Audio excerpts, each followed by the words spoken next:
प्रिय विद्यार्थियों, अनिल जज्बाती का प्यार भरा नमस्कार। इससे पहले मैंने कवि बिहारी का भाग प्रथम में पहला और दूसरा जो दोहा है उसकी व्याख्या कर चुका हूँ। अब तीसरे दोहे की व्याख्या कर रहा हूँ। देखिएगा, बंधु भय का दीन के को तार्यो रघुराई, टूठे टूठे फिरत हो झूठे बिरद कहाई। देखिएगा, बंधु का अर्थ होता है भाई या सहायक, दीन का अर्थ होता है दुखी या असहाय, को यानी कौन, तार्यो उद्धार किया, रघुराई भगवान राम के लिए आया है। बंधु भय का दीन के, आप गरीबों के सहायक हो।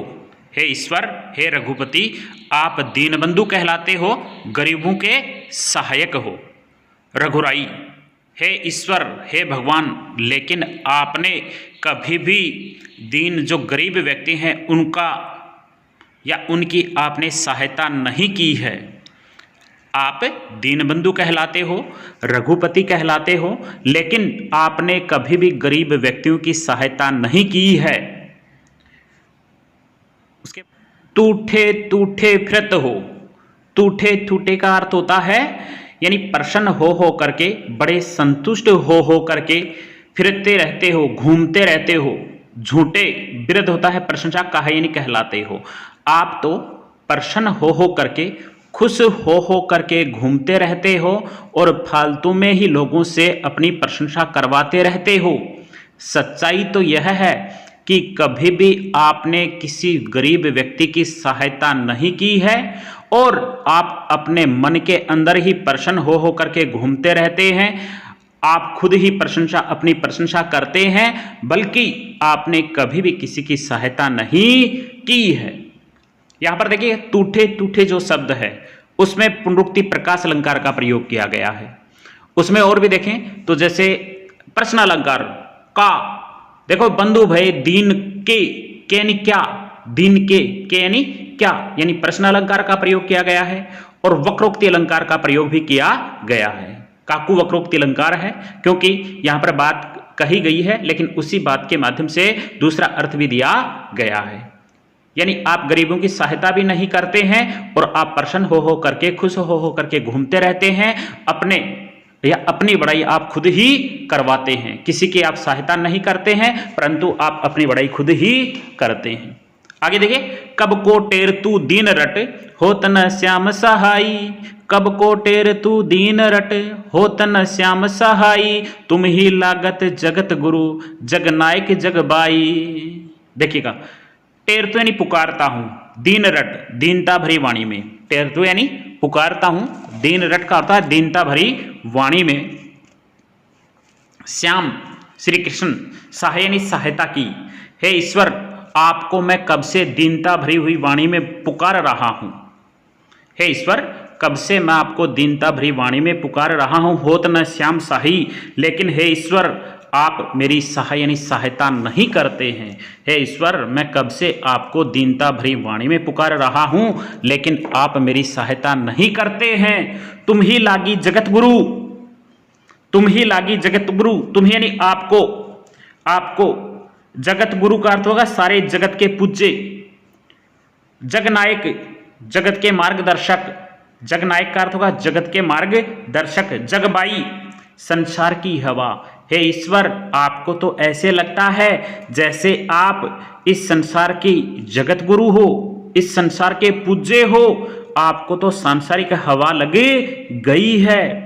अर्थात आपने भी सांसारिक गुरुओं और नायकों को सम्मान दिनों की अपेक्षा करना आरंभ कर दिया है। अर्थात आपने भी गरीबों की सहायता न करने का प्रण ले लिया है। आप भी गरीब व्यक्तियों की सहायता नहीं करना चाहते हैं। आपको तो सांसारिक हवा लग गई है, आप किसी की सहायता नहीं करना चाहते हैं परंतु आप अपनी प्रशंसा भी करवाना चाहते हैं। यहां पर देखिएगा, कब को टेर तू दीन रट, होत न श्याम सहाई।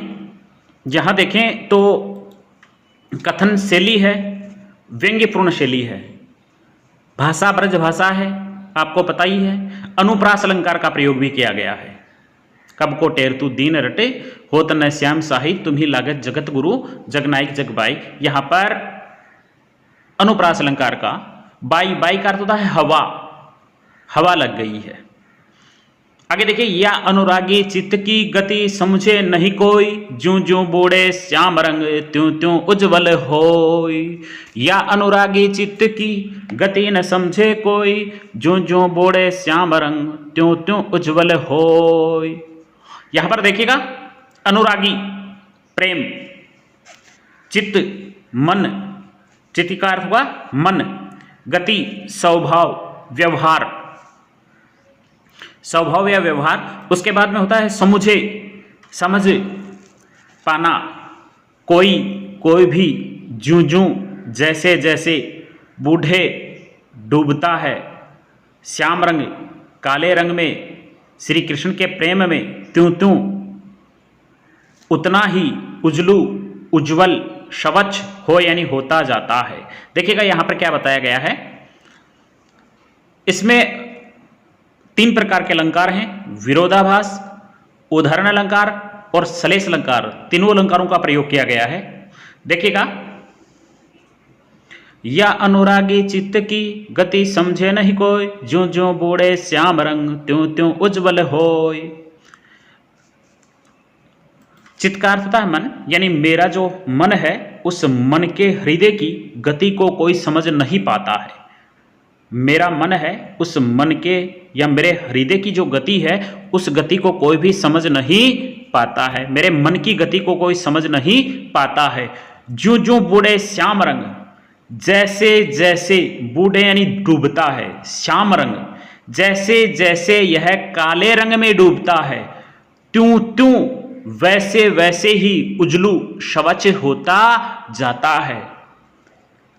जैसे जैसे यह काले रंग में डूबता जाता है वैसे वैसे ही यह शवच होता जाता है या सफेद होता जाता है। तो काले रंग में डूबने से कभी भी सफेद नहीं हो पाता है, इसलिए यहां पर विरोधाभास अलंकार का प्रयोग किया गया है। दूसरा देखें, ज्यों ज्यों, ज्यों ज्यों जहां पर आता है तो वहां पर उदाहरण अलंकार होता है और सलेश अलंकार का भी प्रयोग किया गया है। या अनुरागी चित्त की गति समझे नहीं कोई, यानी मेरे मन की गति है, मेरे मन के व्यवहार को कोई भी नहीं समझ पाता है, मेरे मन की भावनाओं को, मेरे मन के अंदर क्या है उस बातों को, उस प्रकार की बातों को कोई समझ नहीं पाता है। जैसे जैसे यह श्री कृष्ण के रंग में डूबता है वैसे वैसे ही उज्जवल होता जाता है। तो यहां पर सलेश अलंकार का प्रयोग भी किया गया है। आगे देखिए, भजन कहो तात्यो भजो, भजो ना एको बार, दूरी भजन जात्यो कहो सो तो भजो गंवार। भजन कहो तात्यो भजो, भजो न एको बार, दूरी भजन जाते कहो सो तो भजो गंवार। यहां पर देखिएगा, इसमें पहले वाले में एक बार और देखिएगा, श्याम रंग, श्याम रंग सलेश अलंकार का प्रयोग किया गया है। उसके बाद में विरोधाभास अलंकार का प्रयोग किया गया है, पता ही है आपको। उसके बाद में ज्यों ज्यों उज्जवल होय, ज्यों ज्यों उदाहरण अलंकार का। आगे देखिए, भजन यानी स्मरण करने के लिए, स्मरण करने के लिए। ताते यानी उससे, भजो, ताते यानी उसे, भजो यानी स्मरण किया, भजन करने के लिए कहा, तात्यो यानी उसने, भजो यानी स्मरण किया। भजो न एको बार, भजो यानी स्मरण किया, एको बार यानी एक भी बार। दूरी भजन, दूरी भजन का अर्थ है दूर भागने के लिए। जाते यानी जिससे, कहो यानी कहा, जिससे दूर होने के लिए कहा। सो तो भजो गंवार, सो यानी उसे, भजो यानी स्मरण किया, गंवार यानी मूर्ख। देखिएगा, भजन कहो तात्यो भजो, कवि वर्णन करते हुए कहते हैं कि मैंने जिसका स्मरण करने के लिए कहा, मैंने जिसकी पूजा करने के लिए उससे कहा, भजो न एको बार, तो उसने एक बार भी उसका स्मरण नहीं किया, उसकी एक बार भी उसने पूजा नहीं की। दूरी भजन, दूर भागने के लिए, जातो कहो, दूर भागने के लिए मैंने जिससे कहा, सो तो भजो गंवार, और उसने उसका ही क्या किया है, स्मरण किया है। मैंने उसे ये कहा कि इसका स्मरण करना, उसका तो उसने स्मरण नहीं किया, और मैंने उससे ये कहा कि इनका स्मरण नहीं करना है, इनसे दूर रहना है, लेकिन उसने उसका ही स्मरण किया है। यहां पर देखें तो यमक अलंकार का प्रयोग किया गया है, वह अनुप्रास अलंकार का भी प्रयोग किया गया। भजन, भजो, भजो, अनुप्रास। और भी देखें तो देखो भजो, भजो ने एको बार, भजो, यमक अलंकार का प्रयोग किया गया है। एक भजन तथा भजो शब्दों में यमक अलंकार है। भजन तथा भजो शब्दों में यमक अलंकार है। भजन का अर्थ होगा भागोमत तथा स्मरण करना, दो अर्थों में प्रयुक्त हुआ है। इस प्रकार भजो भी भागा और भजन करना या अपनाना, अपनाया जाना अर्थों में प्रयुक्त हुआ है, अतः यमक अलंकार का प्रयोग किया गया है। आगे देखिए, अजो तरियो नाही रहो, श्रुति सेवक एक रंग, नाक बास बेसरी लहो, बसी मुक्तन के संग। देखिएगा यहाँ पर तरियोना, अजो यानी अब भी, अब तक। तरियोना का अर्थ होता है कानों का एक पुराना आभूषण या तर नहीं सका है। श्रुति धान या फिर होता है कान, कान। उसके बाद में सेवत, सेवा करना, शोभा बढ़ाना। एक रंग, एक ही रंग में। नाकबास, नाकबास का अर्थ होता है नाक पर निवास करने वाला आभूषण या शवरग प्राप्ति। बेसरी, बेसरी का अर्थ होता है नाक का आभूषण, सामान्य। लह्यो, प्राप्त कर लिया है, लह्यो यानी प्राप्त कर लिया। बस यानी रहकर। मुक्तन, मुक्तन का अर्थ था मोतियों से परिपूर्ण। देखिएगा यहाँ क्या संबोधित करते हुए कहते हैं, आभूषण को संबोधित करते हुए कहते हैं, अरे तरियोना, तू एक ही रंग में रहने के कारण कोई भी प्रगति नहीं कर पाया है। अरे तरियोना, तू एक ही रंग का होने के कारण से आज तक किसी भी प्रकार की कोई प्रगति प्राप्त नहीं कर पाया है। जैसा है वैसा ही है, आज तक कानों में ही पहना जा रहा है, तू आज तक ही कानों में पहना जा रहा है। जबकि नाकबास बेसरी रहो, जबकि नाक के अंदर पहने जाने वाला आभूषण, नाक पर पहने जाने वाला जो आभूषण है उसने मोतियों के साथ या मोतियों का उसने रूप धारण कर लिया है, उसने अनेक रूप धारण कर लिया है। देखो, नाकबास बेसरी रहो, नाकबास नाक पर पहने जाने वाला जो आभूषण है उसने मोतियों का रूप ले लिया है। अर्थात यहां बतलाया गया है कि जो कान का जो आभूषण है वह नीचा ही है। तरियोना यानी कान का आभूषण है वह आज तक नीचा ही है, यानी उसने किसी भी प्रकार की प्रगति नहीं प्राप्त की है। लेकिन जो कान का जो आभूषण है उसने अनेक प्रकार की प्रगति प्राप्त कर ली है, जो मोतियों से, मूल्यवान धातु से बनाया जाता है। यहां पर देखिएगा विशेष देखें, तरियोना, श्रुति, सेवक, एक रंग, नाक, बेसरी तथा मुक्तन में सलेस अलंकार का प्रयोग किया गया है। यहाँ पर सलेस अलंकार का प्रयोग है। पता ही भाषा आपको पता ही है, ब्रज भाषा का प्रयोग किया गया है। आगे देखिएगा, संगन, संगन का अर्थ होता है घनी, सुखद। सुखद का अर्थ है कि सुखदायिनी, सुख देने वाली। शीतल, शीतल का अर्थ होता है ठंडी। सुरभि, सुगंधित। समीर यानी हवा, हवे जातु हो जाता है। उसके बाद में है वहीं, कृष्ण के समय जैसा प्रश्न हो रहा है। उसके बाद में है उही यानी उस, तीर यानी तट पर, तीर का अर्थ होगा तट पर। देखिएगा, संगन कुंज छाया सुखद शीतल सुरभि समीर, मन मनु हवे जातु अजू वह उसी जमुना के तीर। देखिएगा यहाँ पर क्या बतलाया गया है। यहाँ पर बतलाया गया है कि जब श्री कृष्ण थे तब सुंघन कुंज छाया, कुंज पेड़ पौधे थे, उनकी जो छाया थी वह बहुत घनी थी, सुखद सी, सुख देने वाली थी। शीतल सुरभि समीर, और जो हवा बहती थी वह सुगंधित हवा बहती थी, ठंडी हवा बहती थी। संगन कुंज छाया सुखद, पेड़ पौधे हैं जो यमुना के किनारे, जमुना के तीर, तीर यानी किनारे पर, यमुना के किनारे पर जो पेड़ पौधे हैं उनकी जो छाया है वह बहुत घनी है, बहुत छायादार है। और शीतल सुरभि समीर, शीतल सुरभि सुगंधित हवा बहती है जो बहुत अच्छी लगती है। मन हवे जात अजो, अजो यानी आज भी, मन में होता जाता है कि आज भी वही जमुना के तीर, मन में होता जाता है कि अब भी जाकर के उस जमुना के किनारे बैठ जाएं। अर्थात यहाँ पर मन में ऐसे होता है कि उन पेड़ पौधों की छाया के पास जाकर के बैठें, आनंदित होकर के आनंद लें। यहाँ पर देखिए मनु, मनु जनु जानो, वहां पर उत्प्रेक्षा अलंकार होता है। इसी में देखो संघन, सुखद, सुरभि, अनुप्रास अलंकार का प्रयोग किया गया है।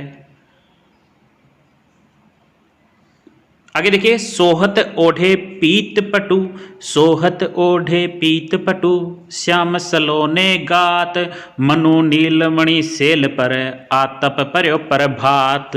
देखिएगा यहां पर मनु, इही यानी इसी,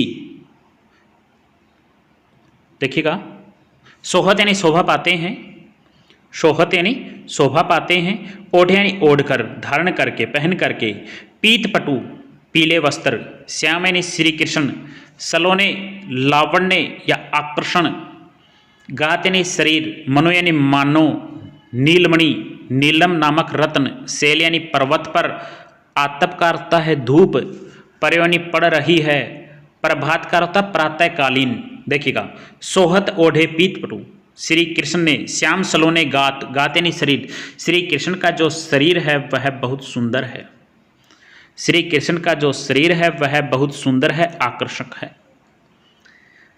सोहत ओढ़े पीत पटु, पीत पटु, पटु का अर्थ होता है पीले वस्त्र, पीत पटु पीले वस्त्र, श्री कृष्ण ने अपने शरीर के ऊपर पीले वस्त्र धारण कर रखे हैं।